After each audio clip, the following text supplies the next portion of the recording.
I was sitting in my living room in Phoenix, Arizona, watching the winter rain patter against the window when someone knocked on my door with the kind of aggression that meant trouble.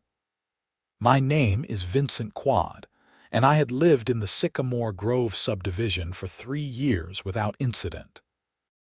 That streak was about to end. Through the peephole, I saw a woman in her mid-50s with the telltale short blonde haircut that screamed entitlement. She wore a blazer despite the mild weather and clutched a clipboard like it was a sacred text. I knew who she was.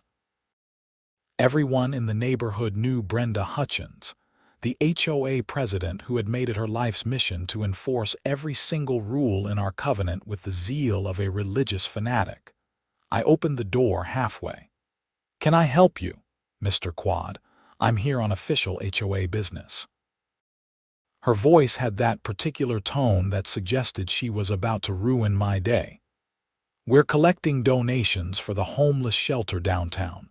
The community is organizing a winter drive, and as a resident, you're expected to participate." "That's nice of everyone," I said carefully. "But I don't recall mandatory donations being part of our HOA agreement." Her eyes narrowed. "It's not mandatory, but it reflects poorly on residents who don't contribute. We're trying to maintain a certain image in this neighborhood." I was dealing with enough already. My fibromyalgia had been acting up worse than usual, and the nerve pain in my legs felt like someone was running electrical currents through my muscles. The only things keeping me functional were my prescribed medications and the 3 medical-grade electric blankets my doctor had recommended. "I'll think about it," I said, starting to close the door. Brenda stuck her foot in the doorway. "Actually, I noticed through your window that you have several electric blankets. Those would be perfect for the shelter. They're always in need of warming items." My jaw dropped. "You were looking through my window." I was simply observing the neighborhood, which is my duty as HOA president. "Those blankets would help people in need. Surely you don't need 3 of them." The audacity was staggering. "Those are medical equipment." "I have a condition that requires heat therapy." "Medical equipment," she laughed, actually laughed. "They're just blankets. Don't be dramatic. The shelter needs them more than you do. I'll give you until tomorrow to drop them off at my house." "That's not happening," I said firmly. Her expression hardened. "Mr. Quade, I would hate for the board to start scrutinizing your property for violations.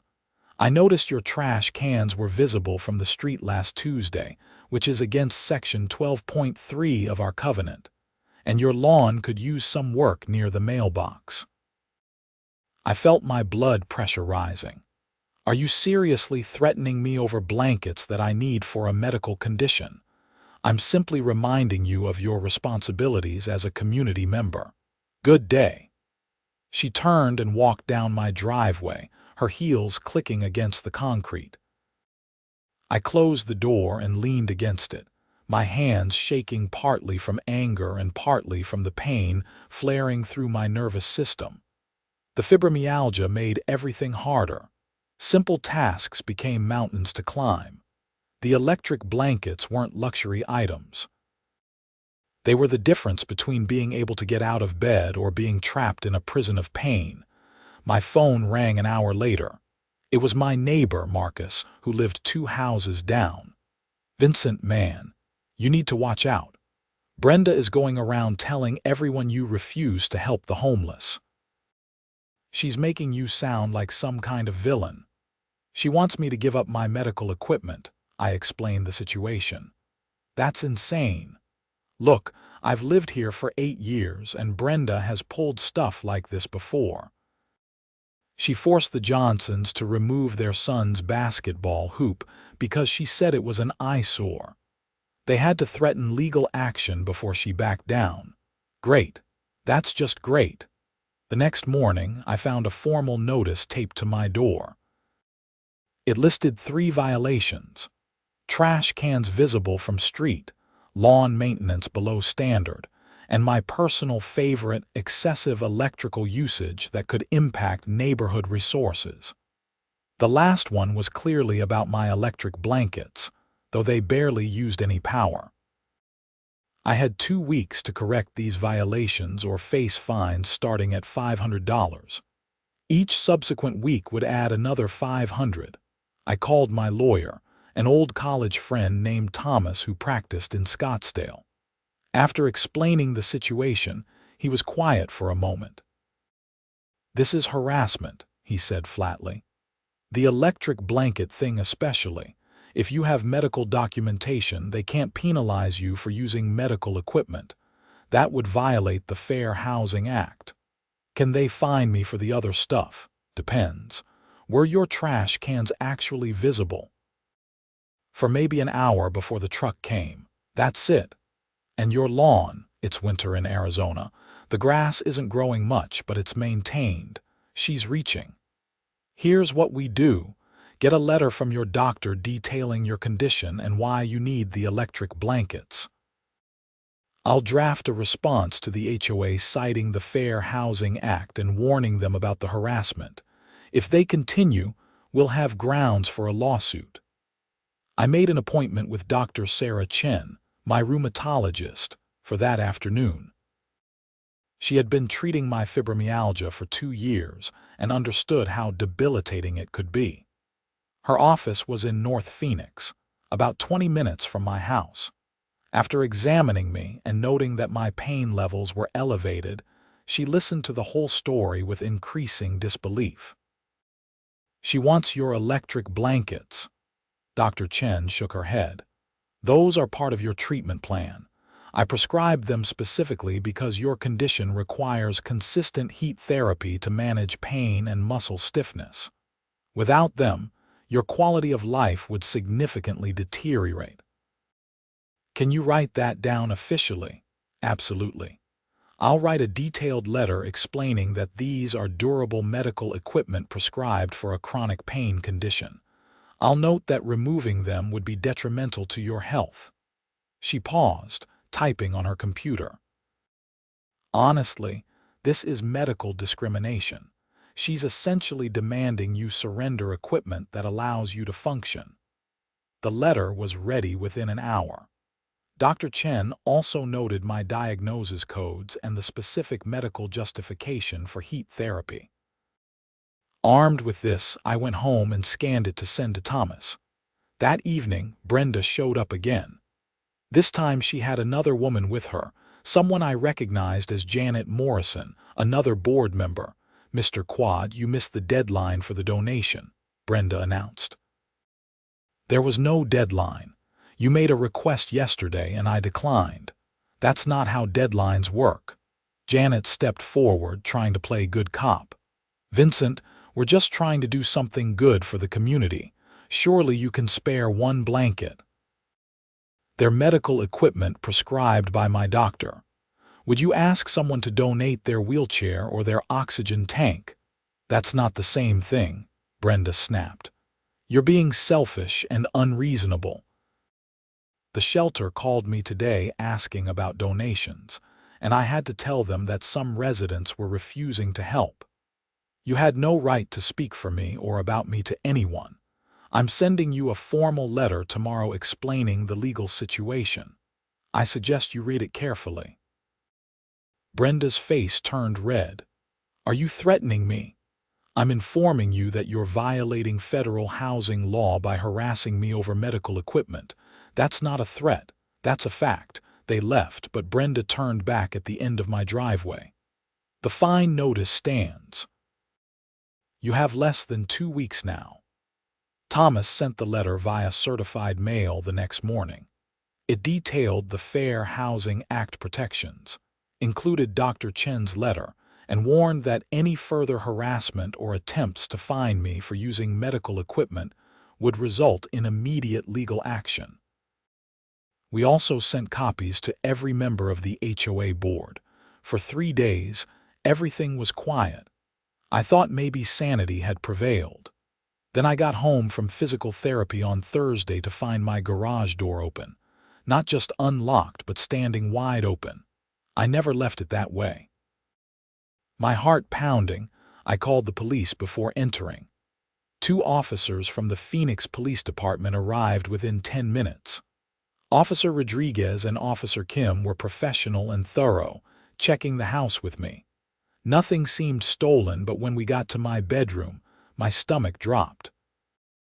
The 3 electric blankets were gone. Just gone. The outlets they had been plugged into were empty, the blankets yanked from my bed and chairs. My prescription medications were still in the bathroom, my TV and electronics untouched. Only the blankets. "This is weird," Officer Rodriguez said. "Burglars don't usually take blankets and leave valuables." "I know who did this," I said, and explained the situation with Brenda and the HOA. Officer Kim frowned. "You're saying your HOA president broke in and stole your medical equipment?" "I can't prove it was her specifically, but the timing is suspicious. They took a full report, documenting everything. The officers photographed the bedroom and the garage door, which showed no signs of forced entry. That meant someone either had a code or knew how to bypass it." As HOA president, Brenda had access to previous owner information, which might have included old garage codes. I had never changed mine. After the police left, I called Thomas. His reaction was immediate and furious. "She broke into your house. She stole your medical equipment." "I can't prove it was her, but yes. File an insurance claim for the blankets and get replacements immediately. Document every expense and save that police report. This just escalated from harassment to breaking and entering and theft. If we can prove it was her, she's looking at felony charges." I filed the insurance claim that night and ordered replacement blankets online for expedited delivery. Medical-grade electric blankets weren't cheap. The 3 I had cost nearly $1,200 total. Without them, I was stuck using heating pads that provided limited relief. The next morning, my doorbell camera caught Brenda walking up to my house. I watched on my phone as she knocked. When I didn't answer, she tried the doorknob, found it locked, and then peered through my front window with her hands cupped around her face. I had installed the camera system after the first threatening visit, and I was glad I had. When she finally left, I downloaded the footage and sent it to both Thomas and the police department, adding it to my report. That afternoon, Marcus called me. "Dude, you need to come to the community Facebook group. Brenda is losing it." I pulled up the Sycamore Grove neighbors page and felt my blood pressure spike. Brenda had posted a long rant about me, naming me specifically. She claimed I was a selfish resident who refused to help the homeless, that I had threatened her with legal action for trying to do charity work, and that I was spreading lies about her to avoid community responsibilities. The post had dozens of comments, most from people who didn't know the full story. Thomas's advice was clear. "Don't engage. Screenshot everything. This is defamation and it helps our case. She's digging her own grave." But then Janet Morrison posted a comment that made my hands clench into fists. Vincent Quade also claimed we violated his property, but there's no evidence of any wrongdoing. Some people make up excuses to avoid being good neighbors. The implication was clear. They were calling me a liar about the break-in. I took a deep breath and made one post in response. "I have filed a police report regarding a break-in at my home where my medical equipment was stolen. I have video evidence of HOA board members attempting to enter my home without permission. All of this is documented and being handled through appropriate legal channels. I will not be making further comments on social media."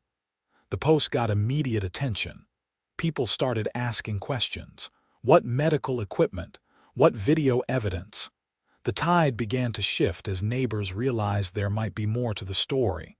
That evening, I got a call from an unknown number. Against my better judgment, I answered. "Mr. Quade, this is Linda Patterson. I'm on the HOA board, but I wasn't involved in whatever is happening with Brenda. Her voice sounded genuinely concerned. I need to know what's really going on because the board is getting concerned about legal liability. I explained everything from the beginning, including the theft and the video footage. Linda was silent for a long moment. I'm going to call an emergency board meeting. This is way beyond anything that should be happening. Can you send me the police report number and copies of your lawyer's letters? Why should I trust you? Because I've been trying to vote Brenda out for 2 years, and this might finally be enough to make it happen. She's made this neighborhood miserable with her power trips, and if she actually broke into your house, she needs to be removed immediately. I sent her the information, though I kept Thomas in the loop about everything. The replacement blankets arrived Saturday morning. I immediately set them up and finally got some relief from the constant pain that had been building all week. The difference was immediate. Within an hour of using the heat therapy, my muscle tension decreased and the nerve pain dulled to manageable levels. Sunday afternoon, I received a certified letter from the HOA. My heart sank when I opened it, expecting more fines or threats. Instead, it was a formal notice that Brenda Hutchins had been suspended from her duties as HOA president pending an investigation into allegations of harassment and property violations. The board was conducting a review and would contact me for a statement. Linda called shortly after. The board voted 5-2 to suspend her. Brenda and Janet were the only ones who voted against it. Once I showed them the police report and your medical documentation, everyone else was horrified. We had no idea this was happening. What happens now? We're conducting a formal investigation. We've also contacted our HOA management company's legal department because they're concerned about liability. If what you're saying is true, and everything points to it being true, Brenda could face both criminal charges and personal liability for damages. I want an apology, and I want assurance this won't happen again. You'll get both. The board is drafting a formal apology, and we're implementing new procedures to prevent this kind of abuse of power. This should never have happened. Meanwhile, the police investigation was progressing. Officer Rodriguez called Monday morning. Mr. Quade, we've been reviewing camera footage from your neighbor's security systems. One of them caught footage of a vehicle matching Brenda Hutchins' white Lexus in your driveway on Thursday around noon. Do you know what time you left for physical therapy? I left around 11:30. My appointment was at noon. And you got home around what time? 2:30, maybe 3. The garage door was open when I arrived. We'd like to talk to Miss Hutchins. Can you confirm her full name and address? I provided her information, which was easy since she lived 6 houses down from me on the same street. My heart was racing. This was really happening. The police were treating this as an actual crime. Tuesday brought another visit from the police, but this time they went to Brenda's house. I watched from my window as Officers Rodriguez and Kim spent nearly an hour inside. When they left, they had several bags of evidence. My doorbell rang an hour later. It was Officer Rodriguez. Mr. Quade, I can't share all the details of an ongoing investigation, but I can tell you that we found your electric blankets in Miss Hutchins' garage. She claims you donated them, but we both know that's not true. She's being charged with burglary, theft, and criminal trespassing. I felt a wave of relief mixed with disbelief. She actually kept them. In her garage. People don't always think clearly when they're convinced they're doing the right thing. She seems to genuinely believe she was entitled to take them for the shelter. But that doesn't matter. Breaking into someone's home and stealing their property is a crime, regardless of intent. What happens now? She'll be arraigned. Given that this is first-degree burglary involving a dwelling, it's a serious charge. Her lawyer will probably try to work out a plea deal. You'll be contacted by the prosecutor's office for a statement. The news spread through the neighborhood faster than wildfire. By Wednesday morning, the community Facebook group had exploded. Some people defended Brenda, claiming she was being persecuted for trying to do charity work. Others were appalled that she had broken into someone's home. The division was stark. Janet Morrison made several posts defending Brenda, calling me vindictive and cruel for pressing charges. She made a mistake in judgment, but her heart was in the right place. Ruining her life over some blankets is excessive. I wanted to respond, to point out that they weren't just blankets but medical equipment I needed to function. That breaking into someone's home wasn't a mistake but a crime. But Thomas advised against engaging. "Let her talk," he said. "Every post she makes defending criminal behavior just makes your case stronger. If she keeps it up, you'll have grounds to add her to the defamation lawsuit." The prosecutor, an assistant district attorney named Michael Foster, called me Thursday morning. He wanted to meet to discuss the case. His office was in downtown Phoenix, in the county courthouse complex. I drove down that afternoon, still dealing with residual pain from the week without my full heat therapy regimen.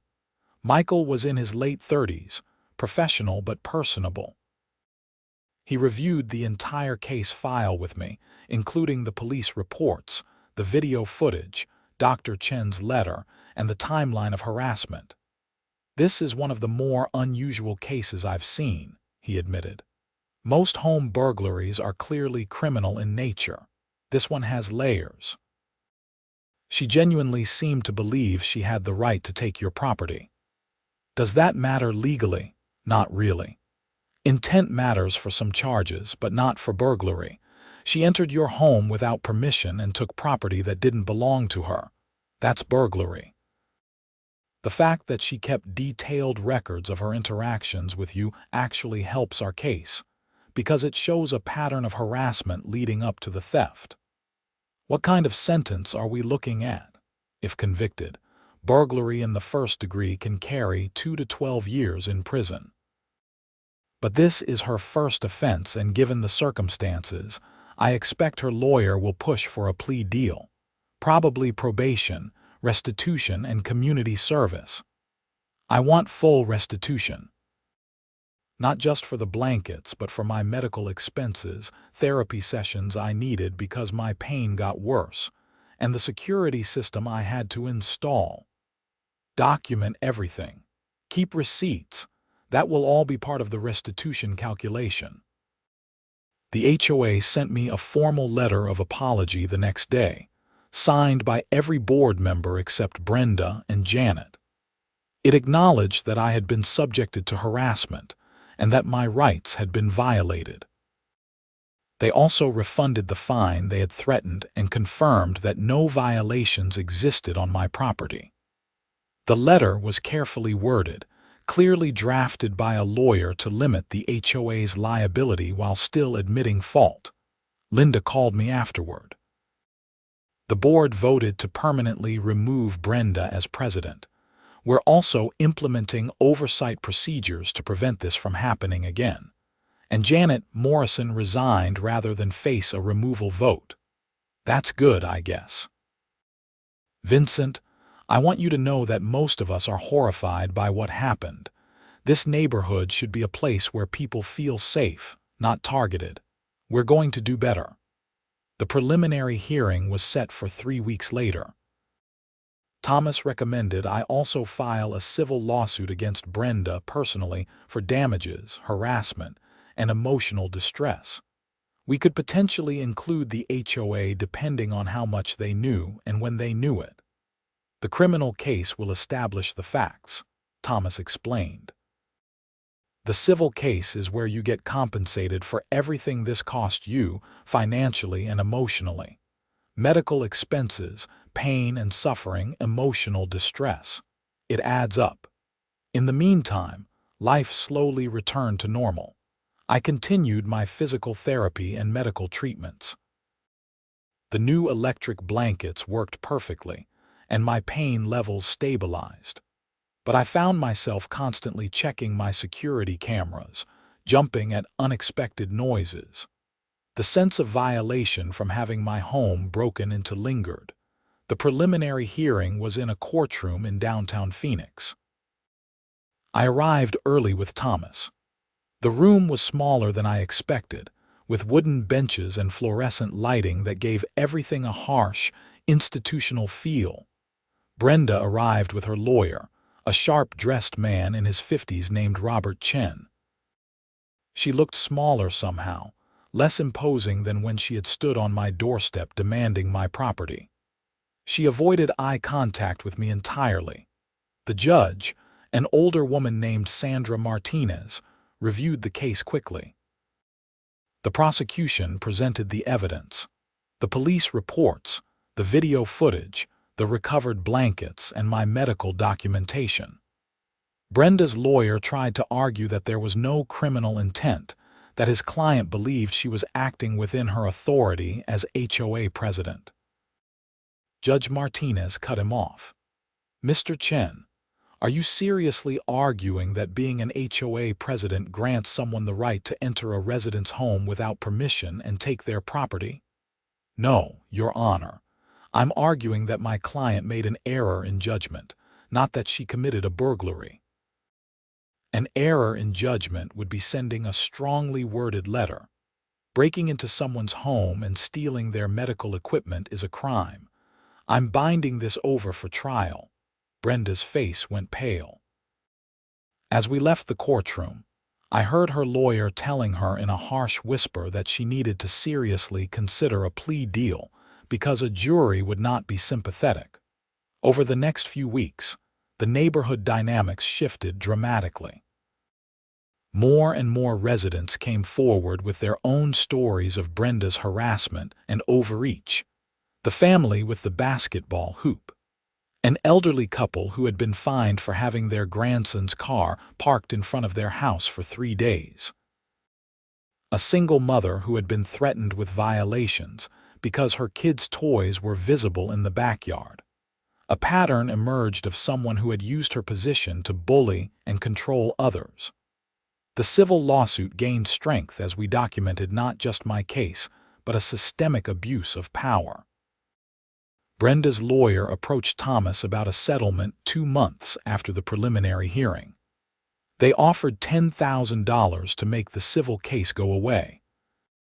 Thomas laughed and countered with $75,000, itemizing every expense, every medical bill, the security system, increased insurance premiums, and pain and suffering. The negotiations dragged on while the criminal case proceeded. The prosecutor offered Brenda a plea deal. Plead guilty to reduced charges of criminal trespassing and theft, serve 2 years of probation, pay full restitution, and complete 200 hours of community service. She would avoid prison time, but she would have a criminal record. Her lawyer tried to negotiate further, but Michael Foster held firm. "Your client broke into someone's home and stole their medical equipment. This is the best deal she's going to get. If we go to trial, she's risking real prison time." Thomas called me after speaking with Michael. "She's probably going to take the deal. Most people do when facing serious charges. Are you okay with that outcome? Will I get full restitution?" "Yes, and she'll have a criminal record, which means she'll never be able to hold a position of power in an HOA again. Most management companies run background checks. Then I'm okay with it. I never wanted to destroy her life. I just wanted her to leave me alone and respect my medical needs." The plea hearing was scheduled for early March. The courthouse was busier this time, with multiple cases being heard. When Brenda's case was called, she stood with her lawyer and pleaded guilty to the reduced charges in a voice so quiet I could barely hear her. Judge Martinez accepted the plea but had some words for Brenda first. "Miss Hutchins, I want to be very clear about something. Your position as HOA president gave you exactly zero legal authority to enter someone's home without permission or take their property. The fact that you believed you were helping charity doesn't excuse criminal behavior. You violated Mr. Quade's privacy, his security, and his health by taking medical equipment he needed. This is a serious matter, and you're fortunate to be receiving this plea deal. If you violate your probation in any way, you will serve the full prison sentence. Do you understand? Yes, Your Honor, Brenda whispered. The judge ordered full restitution to be paid within 90 days, along with the probation terms and community service. As we left the courtroom, Brenda's lawyer stopped Thomas. My client wants to settle the civil case. She'll agree to your latest offer if Mr. Quade will sign a non-disclosure agreement. Thomas looked at me. I thought about it for a moment. Part of me wanted the freedom to tell this story to warn others about HOA abuse, but another part just wanted it over. No NDA, I said. But I'll reduce the demand to $50,000. That's my final offer. Brenda's lawyer conferred with his client in a corner. She looked defeated, older than her years. Finally, she nodded. We accept, he said. The settlement was finalized within a week. $50,000 deposited into my account, along with the restitution payment covering all my documented expenses. The total came to just over $62,000. It didn't erase what happened, but it acknowledged the harm done. The HOA underwent significant changes. Linda Patterson was elected the new president, and the board implemented strict oversight procedures.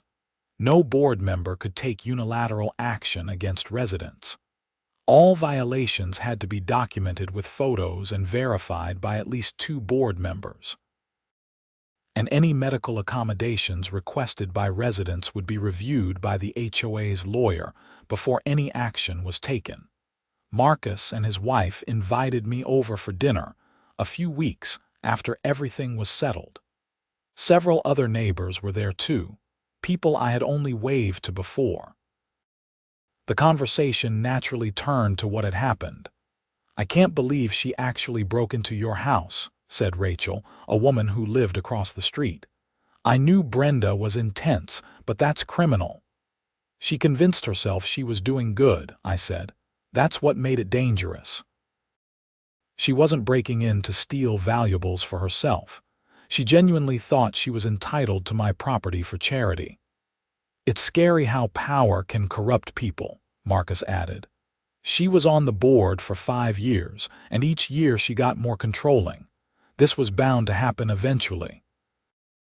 The dinner was nice, a reminder that most people in the neighborhood were reasonable and kind. The experience had been traumatic, but it had also revealed who my real neighbors were. My health improved significantly once the stress of the situation ended. Dr. Chen noted during a follow-up appointment that my pain levels had decreased and my mobility had improved. Chronic stress exacerbates fibromyalgia, and removing the constant anxiety of HOA harassment made a real difference. I'm glad you fought back, Dr. Chen said. Too many people with chronic conditions face discrimination and just accept it because fighting seems too hard. You set a precedent here. Thomas told me later that the case had gotten attention from housing rights advocates. The Fair Housing Act protections for people with disabilities extended to HOA disputes, and my case demonstrated how those protections should work. You might get calls from reporters or advocates, he warned. It's up to you whether you want to talk about it publicly. I did end up doing one interview with a local Phoenix news station. The reporter, a woman named Christine Valdez, did a fair and balanced piece about HOA overreach and the rights of residents with medical conditions. The story aired in April, and I received dozens of emails from people sharing their own HOA horror stories. One email stood out. It was from a woman in Tucson who had been fighting her HOA over a service dog. They claimed the dog was too large and violated their pet policy, even though it was a legitimate service animal protected under federal law. She had been facing fines and threats of foreclosure. I connected her with Thomas, who referred her to a lawyer in Tucson who specialized in these cases. Knowing that my experience might help others made the whole ordeal feel more meaningful. Brenda completed her community service at a homeless shelter, ironically enough. Linda told me later that the shelter director had no idea about Brenda's history until someone mentioned it. The director was appalled when she learned that Brenda had stolen medical equipment in the name of charity. Real charity respects people's boundaries and needs, the director apparently said. It doesn't involve breaking into homes. I saw Brenda once more, about 6 months after the plea hearing. I was at a grocery store in North Phoenix, loading bags into my car when I noticed her pushing a cart across the parking lot. She saw me too. For a moment, we just looked at each other. She opened her mouth as if to say something, then closed it and kept walking. I didn't stop her. What was there to say? She had apologized formally as part of the settlement, but words couldn't undo what happened. I watched her load groceries into a car that wasn't her white Lexus. A smaller sedan, older. Maybe the legal fees and settlement had impacted her finances. I felt a momentary pang of something. Not quite sympathy, but an acknowledgement of how far she had fallen. Then I thought about the week I spent in severe pain without my electric blankets, about the violation of finding my home broken into, about the stress and anxiety that made my chronic condition worse. The sympathy evaporated. She had made her choices. She had to live with the consequences. Life in Sycamore Grove became genuinely pleasant after Linda took over as HOA president. The board focused on actual community needs, organizing neighborhood watch programs, planning social events, maintaining common areas. The oppressive atmosphere lifted. I started attending the monthly HOA meetings, something I had avoided before. It was important to stay informed and to make sure the board remained accountable. Other residents who had been afraid to speak up during Brenda's tenure also became more involved. Democracy functioned better when people participated. My physical therapy continued, and I worked on rebuilding my sense of security at home. The violated feeling faded slowly. I upgraded my security system and changed all my locks and garage codes. Small steps toward feeling safe again, Dr. Chen referred me to a therapist who specialized in helping people process trauma. I hadn't thought of the break-in as trauma initially, but the therapist helped me understand that having your home invaded and your medical needs ignored creates lasting psychological effects. Your home is supposed to be your safe space, the therapist explained during one session. When that's violated, it shakes your fundamental sense of security. Add in the fact that it involved medical equipment you need, and you were dealing with both physical and emotional vulnerability. The therapy helped. I learned coping strategies for the anxiety and ways to rebuild my sense of control. It wasn't a quick process, but I made progress. By summer, I felt more like myself again. The fibromyalgia was managed as well as it could be. The electric blankets remained essential to my daily routine, used every night and often during the day when pain flared up. I never took them for granted anymore. Marcus and I became closer friends through the whole experience. He and his wife, Teresa, would invite me over regularly. It was nice having people who understood what I had been through without needing lengthy explanations. You handled that whole situation with a lot more grace than I would have, Marcus said one evening as we grilled in his backyard. I'd have been screaming at HOA meetings, posting on social media, making a much bigger scene. I wanted to. I admitted, but my lawyer kept me focused on the legal process. That was the right call. Getting emotional would have made me look unreasonable. Still, it took guts to stand up to her. A lot of people would have just given up the blankets to avoid conflict. I couldn't. They're not optional for me. They're the difference between functioning and being bedridden. Once she made it clear she didn't understand or care about that, I had to draw a line. The neighborhood continued to heal and evolve. Several new families moved in, and the HOA made sure they knew about the new policies and the emphasis on community rather than control. Sycamore Grove became the kind of place I had hoped it would be when I first moved in. I even volunteered to help with a legitimate charity drive the HOA organized that fall. We collected gently used clothing, non-perishable food, and household items for a local shelter. The difference was that it was voluntary, organized properly, and respected people's boundaries. Several residents donated blankets, but regular blankets they had extras of, not medical equipment they needed. The shelter director who came to pick up donations thanked everyone warmly. "Community support makes such a difference," she said. "We serve about 200 people a night during winter, and donations like this help us provide comfort and dignity." I contributed money instead of items, making a significant donation in honor of all the people who actually needed those services. The director seemed touched by the gesture. Linda pulled me aside afterward. "I know that must have been complicated for you given everything that happened." "It was," I admitted, "but real charity is important. What Brenda did wasn't charity, it was theft dressed up as righteousness.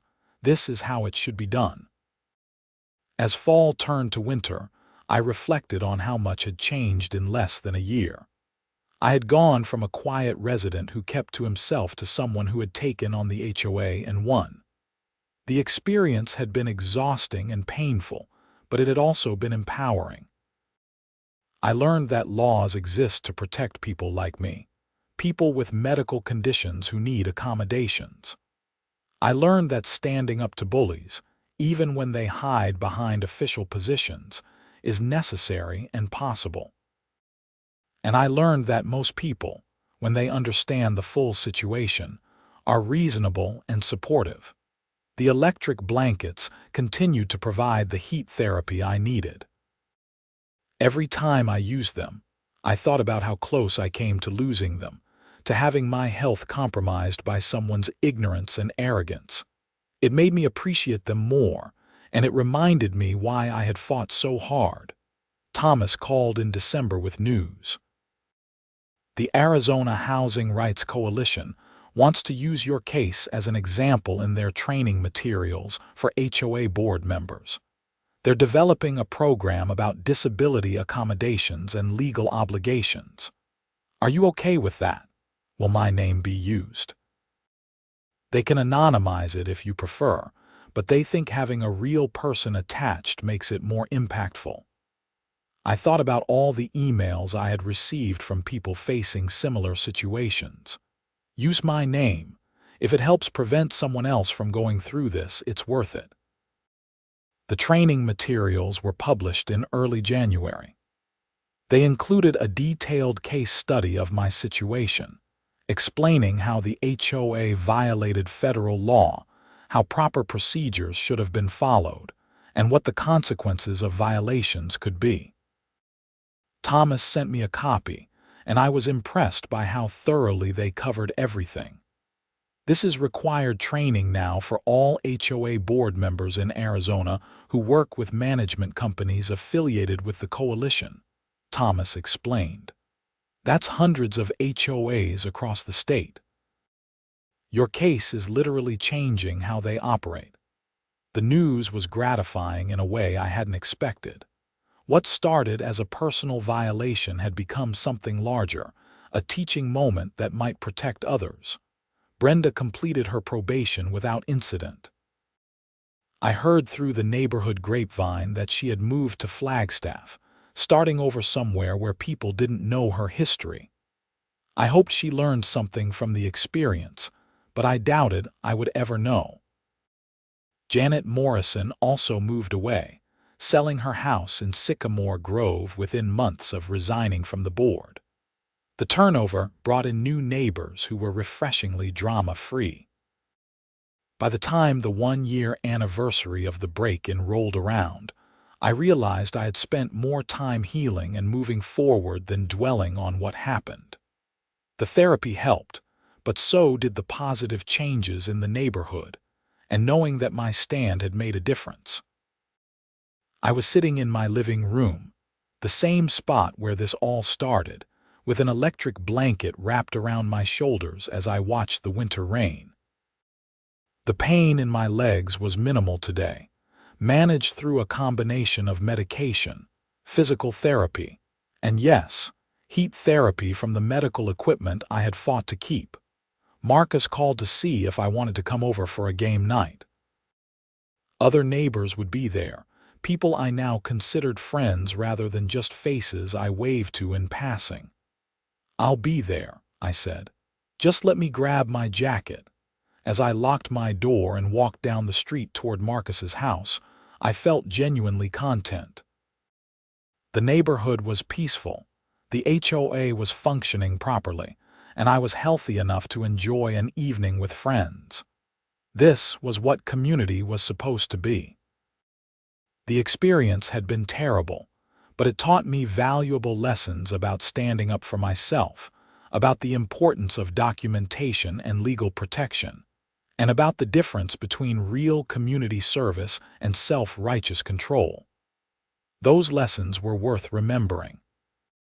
Life in Phoenix continued with its sunny days and mild winters. My fibromyalgia remained a chronic condition requiring ongoing management, but I had the tools and support I needed. The electric blankets that had been the center of such conflict were now just part of my daily routine again, unremarkable in their necessity. Sometimes I thought about writing a more detailed account of everything that happened, a guide for others facing HOA disputes. Thomas encouraged it, saying practical advice from someone who had been through it could be valuable. Maybe I would eventually. For now, I was content letting the Housing Coalition's training materials do the work of educating people. The settlement money went toward medical expenses and some home improvements that made my life easier. A more comfortable adjustable bed, better insulation to keep heating costs down, and a small emergency fund in case my condition ever required unexpected treatments. Practical uses that improved my quality of life. I never forgot how quickly a seemingly normal situation could turn into a nightmare. How someone in a position of minor authority could abuse that power and cause real harm.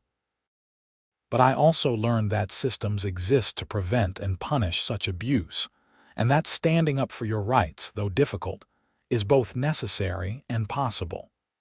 The HOA board under Linda's leadership continued to improve. They started a monthly newsletter highlighting community achievements and clearly explaining any policy changes. Transparency replaced secrecy. Residents felt heard rather than dictated to. It was a dramatic shift in culture. One evening, Linda asked me to speak at an HOA meeting about my experience. Not to rehash the drama, but to talk about the importance of accommodating residents with medical needs and following proper procedures. I was nervous, but I stood in front of my neighbors and shared my story. I explained fibromyalgia and how heat therapy helps manage it. I talked about the fear and violation I felt when my home was broken into and my medical equipment was stolen. And I emphasized that proper communication and respect for legal rights could have prevented everything. The room was silent when I finished. Then someone started clapping and others joined in. Several people came up afterward to thank me for speaking out, sharing their own stories of dealing with chronic conditions or caring for family members who had medical needs. It was healing in a way I hadn't anticipated. Turning the experience into something educational, something that could build understanding and empathy, gave it meaning beyond just a legal battle I had won. As spring arrived and the desert bloomed with surprising colors, I felt like I was blooming too, growing stronger, more confident, more engaged with the world around me. The person who had opened his door to an aggressive HOA president a year ago would barely recognize the person I had become. I continued my medical treatments, my therapy appointments, my physical therapy sessions. I took care of myself because I had learned how quickly health could deteriorate when proper treatment was disrupted. The electric blankets remained essential, used morning and night, a constant reminder of what I had fought for and why it mattered. The neighborhood kids started a lemonade stand that summer, raising money for a local animal shelter. I bought way too much lemonade and watched as they counted their earnings with huge smiles. This was what community was supposed to be about. Kids learning generosity and entrepreneurship, neighbors supporting their efforts, everyone working together voluntarily. Not someone breaking into homes and demanding property for what they deemed worthy causes. The contrast couldn't have been clearer. By the time summer heat settled over Phoenix, making outdoor activities possible only in early morning or late evening, I had fully integrated my experience into who I was. Not as a defining trauma, but as a chapter in my life that taught me important lessons. I knew my rights now. I knew how to document everything, how to communicate through proper channels, when to involve lawyers and when to involve police. I knew that federal laws protect people with disabilities from discrimination, even in housing situations. Knowledge is power, and I had gained a lot of knowledge through necessity. The fibromyalgia would be with me for life, requiring ongoing management and adaptation. But I had a good medical team, a supportive community, and the equipment I needed to maintain quality of life. Those electric blankets that seemed so simple were actually life-changing in their impact. As autumn returned and the Phoenix heat finally broke, I looked back on nearly 2 years since the conflict began. The legal cases were resolved, the neighborhood was transformed, and I was thriving despite my chronic condition. I had faced down someone who abused power, stood up for my rights, and helped create systemic change that would protect others. Not bad for someone who just wanted to be left alone with his medical equipment. The story could have ended so differently. If I hadn't had good legal support, if I hadn't documented everything, if I had given in to the harassment, my health would have suffered significantly. But I fought back, and that made all the difference. Marcus and Teresa invited me to their house for Thanksgiving that year. Their extended family was warm and welcoming, treating me like I belonged. Over turkey and stuffing, someone asked how I ended up in Sycamore Grove. I told the story, not shying away from the difficult parts but focusing on how the community had come together to make things right, how good people had stepped up when it mattered, how even a painful experience could lead to positive change. "That's quite a journey," Marcus's mother said. "You should be proud of how you handled it." "I'm proud of how the whole neighborhood handled it," I replied. It would have been easy for people to look away or assume the HOA was right. Instead, they questioned what was happening and demanded accountability. As winter approached again, I made sure my heating system was working properly and my electric blankets were in good condition. Preparation and routine were important parts of managing chronic pain. I had learned that lesson well. The neighborhood was peaceful now, genuinely peaceful in a way that came from mutual respect rather than intimidation. Holiday decorations went up without anyone measuring to see if they exceeded some arbitrary limit. Kids played in yards without fear that their toys would trigger violation notices. People felt safe in their own homes. That was what I had fought for, really. Not just my medical equipment, though that was the catalyst. I had fought for the principle that people deserve to feel safe in their homes, that medical needs deserve respect and accommodation, and that power must be checked when it's abused. The fight had been worth it. As I settled into another winter in Phoenix, with my electric blankets providing the therapeutic heat I needed, I felt grateful. Grateful for supportive neighbors, for a legal system that protected my rights, for medical professionals who took my condition seriously, and for the strength I found to stand up when it mattered. Life wasn't perfect. Fibromyalgia ensured I still had difficult days, pain that couldn't be fully controlled, limitations on what I could do. But I was managing, functioning, and living a good life. That was more than I feared would be possible during that terrible week when my medical equipment was stolen and my health deteriorated rapidly. The experience changed me, but ultimately for the better. I was more aware, more engaged, more confident. I knew I could handle difficult situations and advocate for myself effectively. Those were valuable lessons, even if I wished I had learned them under different circumstances. Looking around my home, with its security cameras and upgraded locks, with my medical equipment safely in place, I felt secure. It had taken time to rebuild that feeling after the violation, but I had done it. The work of therapy and processing trauma had paid off. I was home, I was safe, and I had everything I needed to manage my health. That was enough. That was everything.